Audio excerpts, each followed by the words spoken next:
আজকে আপনারা জানেন যে একটা ৬টা কমিশন মাননীয় চিফ অ্যাডভাইজার মহোদয় ইন্টারিম গভর্নমেন্টের প্রধান উনি এটি করেছিলেন। তো এই ৬টা কমিশনের ৪টা কমিশনের রিপোর্ট আমরা গত মাস মানে ডিসেম্বরের ৩১ তারিখের মধ্যেই আমরা পেয়েছি এবং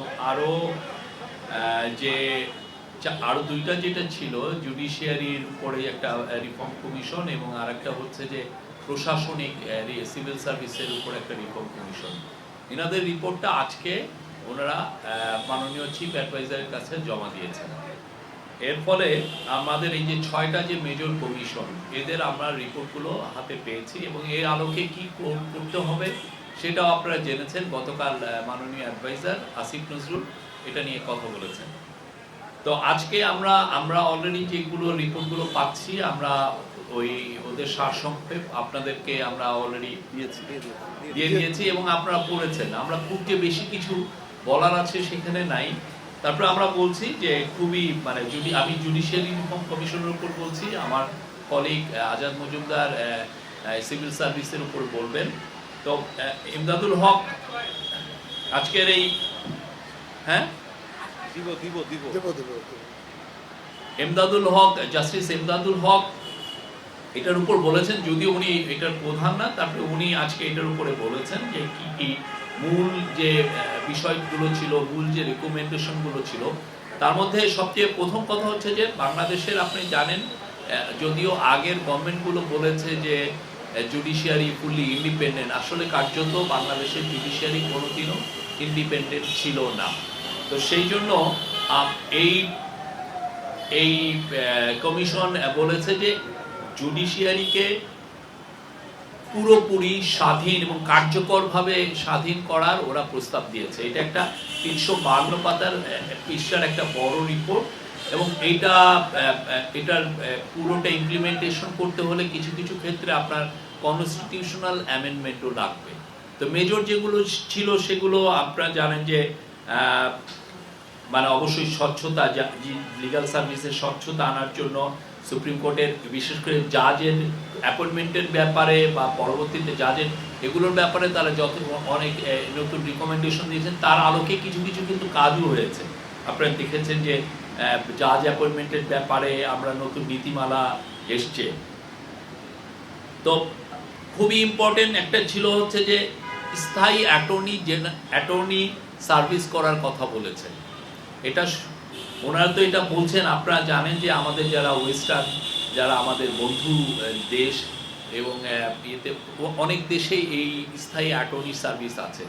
বাংলাদেশে যে অ্যাটর্নি সার্ভিস আপনারা জানেন যে পাবলিক প্রসিকিউটর, যেটা সারা বাংলাদেশে পাবলিক প্রসিকিউটররা থাকেন, প্রায় ৪,০০০ গভর্নমেন্ট অ্যাপয়েন্ট করে। দেখা যায় যে এই পুরো পাবলিক প্রসিকিউশন সার্ভিসটা আসলে পলিটিক্যাল গভর্নমেন্টগুলো তার যারা ঘেঁষা তার কাছাকাছি যারা লয়ার তাদের থেকে অ্যাপয়েন্টমেন্টটা করতেন। ফলে এই স্থায়ী অ্যাটর্নি সার্ভিসের যেটা হয় যে এই গভর্নমেন্ট আসলে এই তার মতো করে অ্যাটর্নি মানে প্রসিকিউটর নিয়োগ করেন, আবার আরেক গভর্নমেন্ট আসলে তার মতো করে নিয়োগ করেন। তো এই প্রথাটাকে বাদ দিয়ে যেটা বলা হচ্ছে যে এটা একটা স্থায়ী একটা অ্যাটর্নি সার্ভিস, মানে জাস্ট লাইক বিসিএস এর যেরকম রিক্রুটমেন্ট হয় সেভাবে হবে। এবং কেননা এটা দেখা যাচ্ছে এটার একটা মূল কারণ হচ্ছে যে আমাদের যে কেস আপনি কোর্টগুলোতে ফৌজদারি মামলার তার 40%ই আসলে দেখা যাচ্ছে যে গভর্নমেন্টই ফাইল করে, মানে পুলিশ ফাইল করে, গভর্নমেন্টের তরফ থেকে ফাইল করা হয় এবং গভর্নমেন্ট এই কেসগুলো লড়তে হয়। তো এই লড়ার কারণে এই স্থায়ী অ্যাটর্নি সার্ভিসটা যাতে একটা ভালো হয় সেই জন্য সবার এটা এই জাস্ট যে জুডিশিয়াল রিফর্ম কমিটির থেকে একটা সাজেশন ছিল। আরেকটা হচ্ছে যে স্বতন্ত্র তদন্ত সংস্থার কথা ওনারা বলেছেন। আপনারা জানেন যে বাংলাদেশে যে ক্রাইম যেগুলো হয় সেগুলো সাধারণত পুলিশ তদন্ত করে। তো অনেক ক্ষেত্রে দেখা যায় পুলিশকে তো পলিটিক্যাল গভর্নমেন্টগুলো ইউজ করে। তো ফলে যেই তদন্তটা হয় সেটা আসলে মানে তার পলিটিক্যাল মাস্টার্সকে হ্যাপি করার জন্য অনেক ক্ষেত্রে তদন্ত হয়। আমরা অনেক দেখেছি যে বাংলাদেশের বড় বড় কেসগুলো কিভাবে কুলুষিত হয়ে গেছে পুলিশি তদন্তের কারণে। পুলিশের তদন্তগুলো খুবই ফল্টি এবং অনেক ক্ষেত্রে এটা ম্যানিপুলেট করা যায়। তো সেই জায়গায় ওনারা বলেছেন যে একটা স্বতন্ত্র তদন্ত সংস্থা করার কথা বলেছেন। আর অনেকগুলো আছে। আরেকটা হচ্ছে যে সুপ্রিম কোর্টের স্থায়ী বেঞ্চ, ওনারা বলেছেন যে এটা ডিভিশনে সেট আপ করার জন্য। এটার মূল কারণ হচ্ছে বাংলাদেশের তো জনসংখ্যা বাড়ছে। বাংলাদেশ তো সেই আগের হাইকোর্ট দেখেন 1971, এরপরে আমাদের লিবারেশন ওয়ারের পরের যে আমাদের হাইকোর্ট, সে একই হাইকোর্টের একই জায়গায় আছে। তো এই জন্য হাইকোর্টের বেঞ্চগুলো বাড়িয়ে যেটা এটা ডিভিশনে নেওয়া যায় সেটা বলেছেন। এবং ম্যাজিস্ট্রেট কোর্টগুলো একদম পুরো উপজেলা পর্যন্ত নেওয়ার কথা বলেছেন। তারপরে গরিব মানুষের জন্য লিগাল সার্ভিস, লিগাল এইড দেওয়া হয়। এই লিগাল এইডের এই কাজটা আরও এক্সপান্ড করার কথা বলেছেন এবং এই কাজটা যাতে গ্রাম পর্যন্ত চলে যায়। বাংলাদেশের গ্রামগুলোতে এখন বড় হচ্ছে, সেখানে মানুষের অনেক আধুনিক জীবনের অনেক বিষয় এসে গেছে। তো ফলে সেখানেও দেখা যাচ্ছে প্রচুর তো কেস ওইখানেও হয়। তো সেই জন্য এটা। আর কোর্টের যে ভিতরে যে আইনজীবীরা যে পলিটিক্সটা করেন সেই বিষয়ে ওনারা একটা সুপারিশ করেছেন। এটার জন্য কিভাবে এই পলিটিক্সটা করবে সেই বিষয়ে তারা একটা নীতিমালা দিচ্ছেন। সবাই ধৈর্য ধরে অপেক্ষা করেছেন, সেই জন্য আপনাদেরকে ধন্যবাদ। শুরুতেই আজকে জনপ্রশাসন কমিশনের যে চেয়ারম্যান জনাব আব্দুল মাহিদ চৌধুরী, উনি ওনার সুপারিশগুলো উপস্থাপন করেছেন বিস্তৃত আকারে। 16টি অনুচ্ছেদে ওনারা অনেকগুলো সুপারিশ করেছেন, যেগুলো আসলে দীর্ঘ তিনটা ধাপে কার্যকর করার জন্য ওনারা বলেছেন। কিছু স্বল্প মেয়াদে, কিছু মধ্যমেয়াদে এবং কিছু দীর্ঘমেয়াদে। তো আজকে এই সংক্ষিপ্ত সময়ের মধ্যে আমরা হয়তো সবগুলো সুপারিশ আপনাদেরকে বলতে পারবো না। আমি জাস্ট কিছু হাইলাইটস আপনাদের সাথে এখন শেয়ার করব। আর আমরা যখন এটার সামারিটা আপনাদের কাছে শেয়ার করবো, আমরা আশা করবো তখন আপনারা বিস্তারিত দেখে নেবেন। ওনাদের যে সুপারিশগুলো ছিল, এটার মধ্যে মূল কয়েকটা সুপারিশ আমি উল্লেখ করছি। একটা হচ্ছে মন্ত্রণালয় এবং অধিদপ্তরের সংখ্যা। এই মুহূর্তে আমাদের 43টা মন্ত্রণালয় এবং 61টা অধিদপ্তর আছে সরকারি পর্যায়ে, এবং এটাকে কমিয়ে 25 এবং 44-এ করার সুপারিশ করা হয়েছে। অভ্যন্তরীণ সম্পদ বিভাগের আপনার আয়কর, শুল্ক এবং মূল্য সংযোজন সংক্রান্ত 3টা পৃথক অধিদপ্তর করার কথা বলা হয়েছে। 3টা পৃথক অধিদপ্তরের মাধ্যমে যাতে অভ্যন্তরীণ সম্পদ আহরণ করা যায়।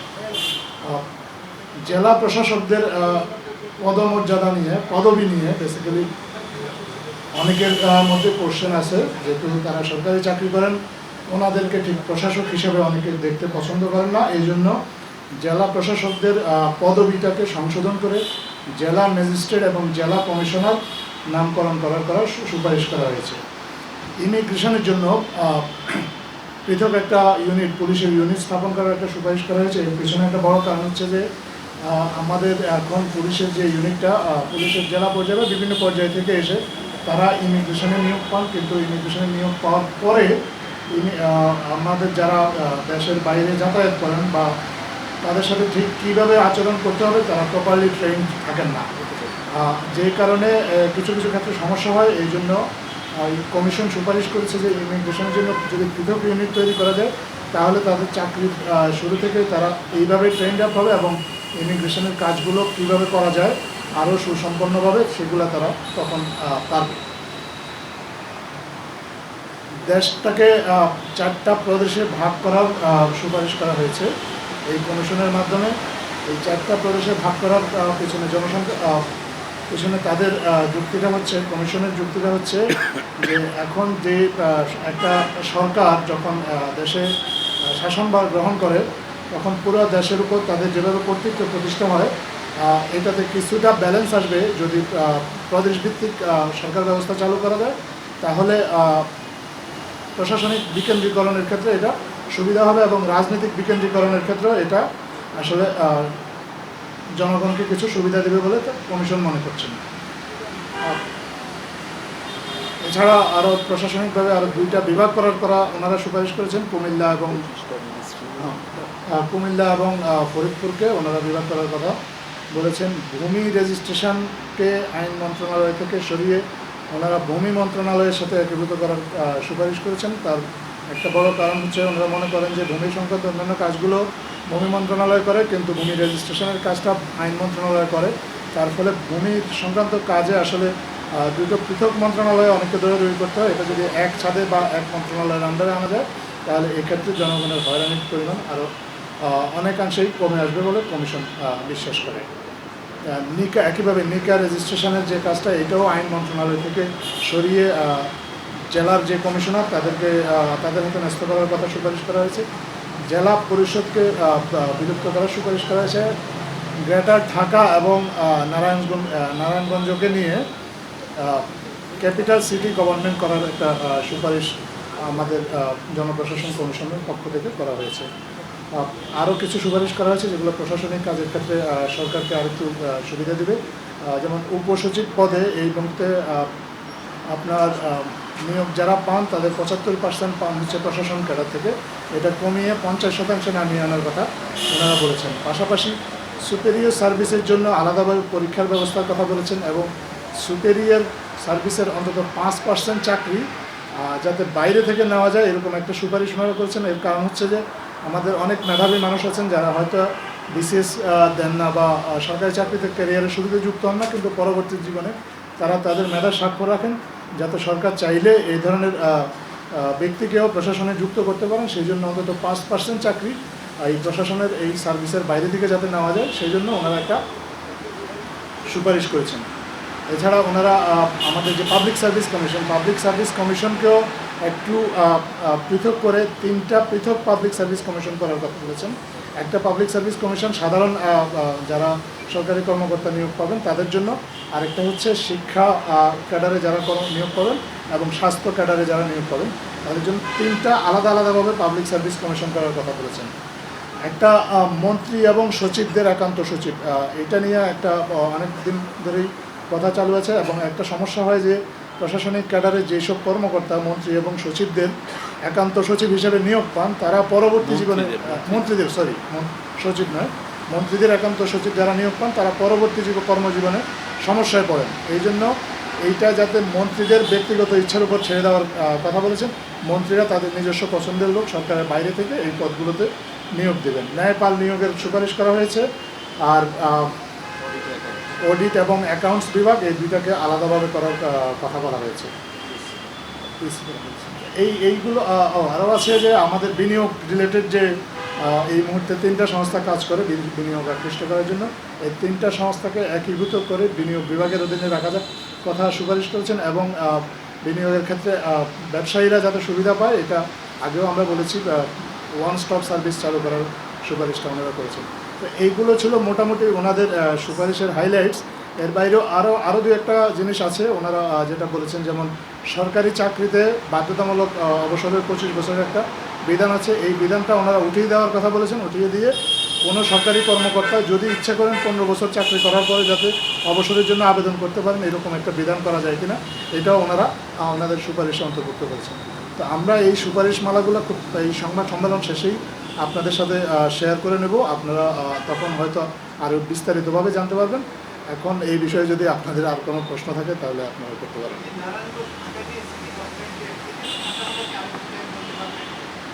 না, এটা বিস্তারিত আপনার রিপোর্টের মধ্যে হয়তো পেয়ে যাবেন।